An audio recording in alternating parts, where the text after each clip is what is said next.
All right, guys, thank you for that. We'll talk to you coming up later on. Right now, we're going to welcome on our next guest. We've got Blythe Brumleve joining us to recap some tidbits that are flying around social media right now. Blythe, thank you for joining us. Of course, as we heard Isaiah mention earlier, FreightX is now afloat with quite the large influx of memes, thanks to our founder and CEO, Craig Fuller, and his promise that next F3 will have a $100,000 cash prize for freight creators. I want to hear your thoughts on this because, of course, we saw during the conference, creatives are just, their stock has shot up in the freight space in these last few weeks. And now let's talk about it. We are now placing a monetary value on this creator community. I think it's awesome. I echo that sentiment as well. I think it's fantastic. And for folks who may not know sort of a little bit of the backstory is that anytime there's a media fight, I think it's very interesting to watch, especially from the sidelines, or maybe you've already chosen a side on FreightWaves. You are on a FreightWaves platform, of course.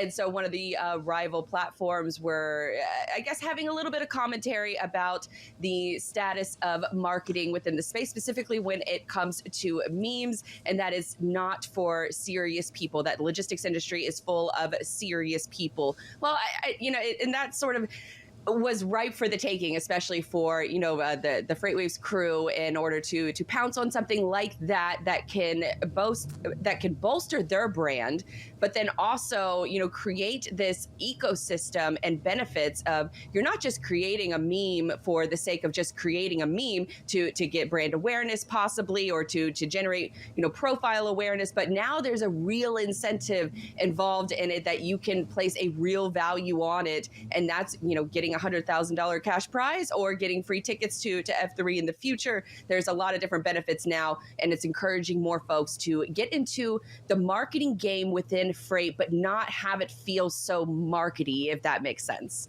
Yeah, there's actually a couple different things here. We've got Craig saying, of course, there's the $100,000 cash and prizes. I think there's actually multiple categories there, too. They're going to try and label out there as well. But they're also putting a meme out every day for a year, and again, obviously you've got to document that. Some of them have already, some people have already done that. But getting to the content in and of itself, this also begs the question, excuse me, not only do you put it out there, but you got to pick what you want to go after in the first place. So how do you start to make those choices if this is okay, if this is not for serious people, if we're going to have fun with this, how do you have fun without having too much fun? Well, it's essentially playing on the inside jokes within the industry itself, right? And so a lot of those inside jokes don't necessarily come from the C-suite. They come from the workers that are in the trenches themselves. And so for a lot of context around how do you even start up a meme campaign, you really have to look to the younger generation within your own workforce. And so what are they seeing online? What's funny to them online? What are some inside jokes that you can kind of play off of? And it sort of goes back to a lot of the social media advice that I give, is that you don't necessarily have to jump in the arena right away.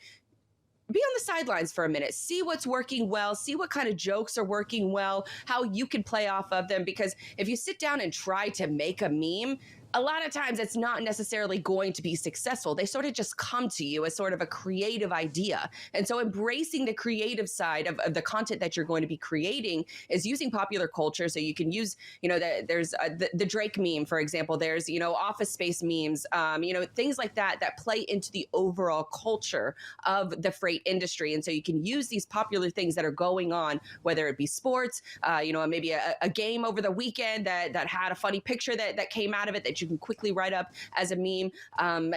People always go back to The Simpsons for example, and pull funny clips from there and try to make it applicable to your industry. So it's really about seeing those different things that are popping off in pop culture and then trying to make it relatable within the industry that you're working in. And so for a lot of times, it's going to be those workers that are in the trenches that are going to be able to come up with those funny ideas first and foremost. And so from a company perspective, if you're wanting to play in this arena, if you're wanting to play this game, then you should be embracing your younger workers, or even just all workers in general, to start creating some of these different messaging tactics, some of these memes, and maybe have an internal contest in order to figure out what's going to work best, or what you're actually going to post as a company. Now, if you're just going, that's the company approach. If you want to just go ahead and just unleash your employees to just sort of seize the day, then that's another very viable strategy, because you're letting your creative people be creative without any handcuffs.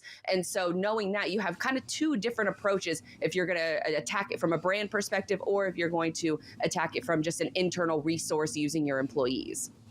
There's this kind of almost unspoken rule, I feel like, in the logistics industry, where it's if you are a larger public company, you have to maintain this air of professionalism, and you aren't allowed to laugh at the pop culture things, and you aren't allowed to directly call out your competitors on the stage of a conference that has over 1,400 attendees, and you aren't allowed to do these things. And a lot of what's going on right now is kind of that rewriting of the culture and getting out from this idea that we are too serious of people to laugh at the mistakes in the logistics industry, or to laugh at some of these things that happen that are, at the end of the day, what connect all of us together.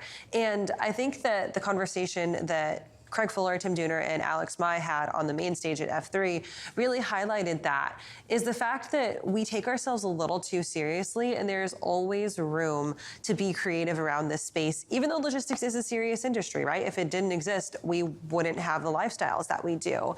How do you find that kind of delicate balance, or if you are an aspiring creator and you are underneath this corporate shield, I would call it, what is your number one strategy to go out and to say to maybe your boss, your marketer, your CEO, hey, this is the trend that we need to hop on to stay relevant, and these are the examples that I can show you that it works?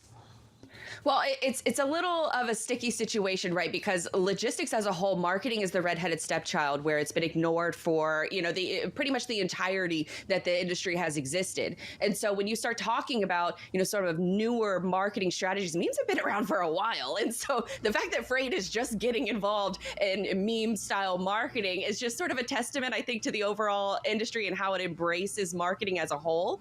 And so if I personally am looking to break through some of the corporate stuffiness, because there are going to be brands that are just never going to adopt this kind of marketing strategy. That's just the way it is. And so if I'm working at one of those companies, I'm just going to create an anonymous account. And if I created that anonymous account, then I can feel the handcuffs come off me a little bit, where I can be truly creative and truly free from that regard.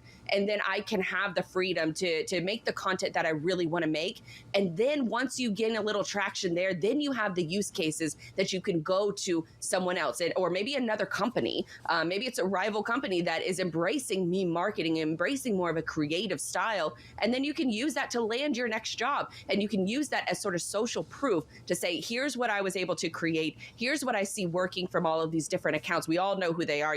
Freight Caviar is obviously one of them. Reed over at Lost Freight is another one. And there's plenty of other ones out there. Freight Bandit is probably a good example of an anonymous account that got into a little bit of trouble, but seems to be back now over on Twitter. But that's kind of the crossing of you're walking right up to the line where it's going to be a little bit controversial. And sometimes you may face a little bit of a penalty for it. And you've got to be able to accept that if that does happen, because these are jokes, and jokes by their very nature are not going to land with every single person within every single audience. That's the nature of these kinds of posts. But if I'm a worker and I want to embrace sort of the creative side of things, I'm starting an anonymous account and I'm making up funny memes, and then I'm using that as a resume builder to land my next gig, where I can be sort of the voice of that brand profile and be able to expand on that and also get paid for it as well.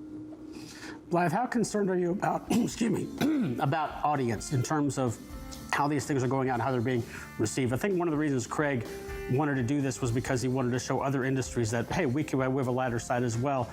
But if it's kind of like, the ancillary joke. If you get it, but no one else does, is it really funny?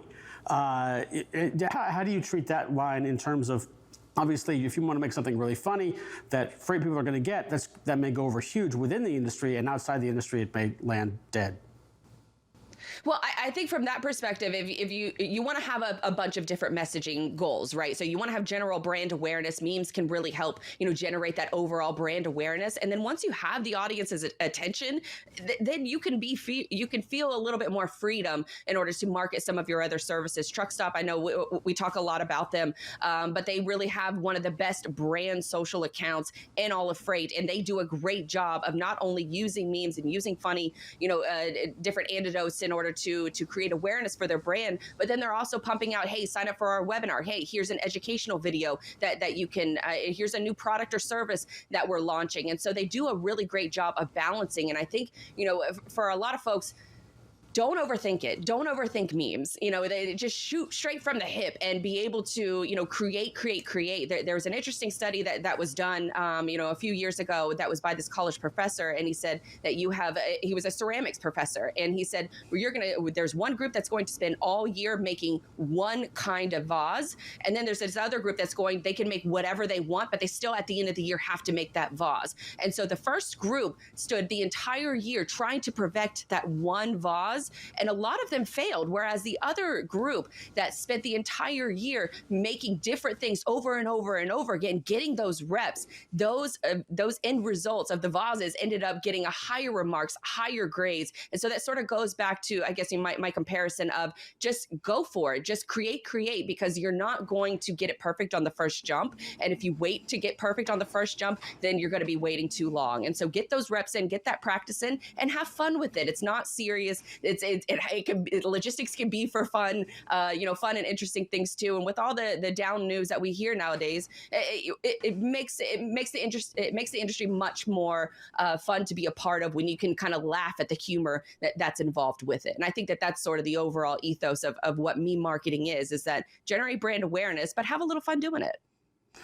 Social media is going to be a very different place over the course of the next 365 days or so. Blythe, thanks so much for joining us. Thank you for having me.